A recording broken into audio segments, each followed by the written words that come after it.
ಅರ್ಜುನ ನಿಮ್ಮ ಮುಂದೆ ನಿಂತಿದ್ದೆ. 18 ದಿವಸಗಳಿಂದ 18 ಅಕ್ಷೋಹಿಣಿ ಸೈನ್ಯ ಯುದ್ಧೋತ್ಸಾಹದಿಂದ ಇಲ್ಲಿ ಮುಂದೆ ನಿಂತಿರುವಾಗ ಮತಾದಂತಹ ಈ ದೇವಿ ಯಾರ ಮುಂದೆ?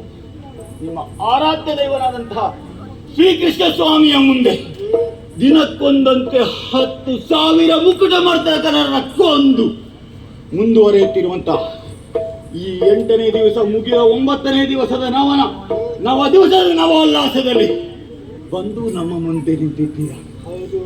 ಒಂದು ಪ್ರಶ್ನೆ ನಿಮ್ಮಲ್ಲಿ, ಏನು? ಅಂದು ಶತಶೃಂಗದಲ್ಲಿ ನಮ್ಮ ತಂದೆ ತೀರಿ ಹೋದಂತಹ ಸಂದರ್ಭದಲ್ಲಿ 3 ಜನ ಮಕ್ಕಳನ್ನು ಆ ಕುತ್ತಿ ಹಾಗೂ 2 ಮಾತ್ರೆಯರನ್ನು ಸೇರಿಕೊಂಡು ಈ ಹಸ್ತಿನಗೆ ಬಂದಾಗ ನೀವಲ್ಲವೇ ನಮ್ಮನ್ನು ಉಪಚರಿಸಿ ಒಳಗೆ ಸೇರಿಸಿದ್ದು? ಸರಿ, ಅಲ್ಲವೇ? ಹೌದೇ? ಹೌದು. ಆಮೇಲೆ ನಮಗೆ ಬೇಕಾದಂತಹ ಶಾಸ್ತ್ರ ವಿದ್ಯೆಗಳನ್ನೆಲ್ಲ ಯೋಗ್ಯ ಗುರುಗಳಿಂದ ಕಲಿಸಿ ಮುಂದೆ ಯುವರಾಜನೆಂಬ ಪಟ್ಟಾಭಿಷೇಕವನ್ನು ಹಿರಿಯನಾದಂತಹ ನಮ್ಮಣ್ಣ ಧರ್ಮಾನಂದನಿಗೆ ಮಾಡಿದ್ದು ನೀವಲ್ಲವೇ? ನಾನೇ ಮಾಡಿಸಿದೆ.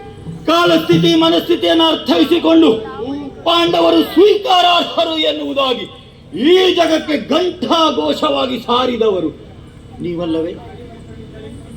ದ್ಯೂತದ ಹೇತುವಾಗಿ ವನವಾಸ ಅಜ್ಞಾತವಾಸಕ್ಕೆ ಹೋದಂತಹ ಸಂದರ್ಭದಲ್ಲಿ ಅಲ್ಲಿಯೂ ಬಂದ ಜಿಜ್ಞಾಸೆಯನ್ನ ಪರಿಹರಿಸಿ ಅಜ್ಞಾತವಾಸವನ್ನ ಮುಗಿಸಿದ್ದಾರೆ ಎಂದು ಪ್ರಪಂಚ ಮುಖಕ್ಕೆ ಪ್ರಚಾರ ಮಾಡಿದಂತಹ ಪ್ರಾಚಾರ್ಯರು ನೀವಲ್ಲವೇ? ಹೌದು. ಒಂದು ಮಾತು ನಿಮ್ಮಲ್ಲಿ ಕೇಳ್ತಾ ಇದ್ದೆ. ಏನು? ತಾವೇ ನೆಟ್ಟು ಬೆಳೆಸಿದ ಗಿಡ ಆದರೂ ಅದು ವೃಕ್ಷವೆಂದು ಅರಿತು ಅದರಲ್ಲಿ ವಿಷಫಲ ಬಂದಾಗ ಅದನ್ನ ಕಡಿಯುವಂತಹ ಅಧಿಕಾರ ಬೆಳೆಸಿದವರಿಗೆ ಇಲ್ಲವಂತೆ. ಇದನ್ನ ವೇದಗಳಲ್ಲಿ ಹೇಳಿದ್ದಾರೆ. ಆದರೆ ನೀವು ಮಾಡುತ್ತಿರುವ ಕಾರ್ಯ ಏನಿದು? ಈ ಪಾಂಡವರು ಶಿಕ್ಷಾರ್ಹರು ಎನ್ನುವುದಾದರೆ ಶಿಕ್ಷಣ ಕೊಟ್ಟದ್ದಾಗಿ ಈ ವಿಚಾರಗಳಿಗೆ ನಮ್ಮನ್ನ ಇಬ್ಬರನ್ನು ಕುರು ಪಾಂಡವರನ್ನ ದಂಗೆಯಲ್ಲಿ ಕುಳ್ಳಿರಿಸಿ ಬಾಯಿಗೆ ತುತ್ತಿಟ್ಟವರು ನೀವು. ಓ ಮುತ್ತಜ್ಜ, ನಿಮ್ಮಲ್ಲೇ ಕೇಳುತ್ತಿದ್ದಾನೆ.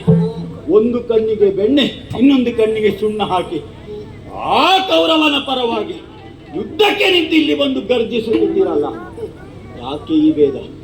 ಒಂದು ವೇಳೆ ಪಾಂಡವನನ್ನ ನಮ್ಮ ಅಣ್ಣನನ್ನ ಕರೆದು ಒಂದು ಮಾತು ಹೇಳಿದರೆ, ಧರ್ಮನಂದನ ಇನ್ನ ನಡೆ ತಪ್ಪು, ಇದು ಅಧರ್ಮ ಎಂಬುದಾಗಿ ಹೇಳಿದರೆ, ಒಂದು ಅಂದೇ ಧರ್ಮನಂದನ ಮತ್ತೆ ಕಾಂತಾರಕ್ಕೆ ಹೊರಟೋಗುತ್ತಿದ್ದ. ಅಥವಾ ಒಂದು ವೇಳೆ ಯುದ್ಧದಲ್ಲಿ ನಾವು ಜಯಿಸಿದೆವು ಅಂತಾದರೆ, ನಿಮ್ಮ ಅಧರ್ಮದ ಹಾದಿಯನ್ನ ತುಳಿದು ನಾವು ಜಯಿಸಿದೆವು ಅಂತಾದರೆ ನಮಗೆ ಮುಂದೆ ಶಾಂತಿ ಸಿಕ್ಕಿತೆ. ಹಾಗಿರುವಾಗ ಈ ಪ್ರಶ್ನೆಯನ್ನ ಅಜ್ಜನಾದ ನಿಮ್ಮಲ್ಲಿ ಕೇಳುತ್ತಾ ಇದ್ದೇನೆ. ಇದು ತರವೇ, ಇದು ಲೇಸುವೆ? ನನಗೆ ಉತ್ತರ ಬೇಕಂತ ಹೇಳಿ.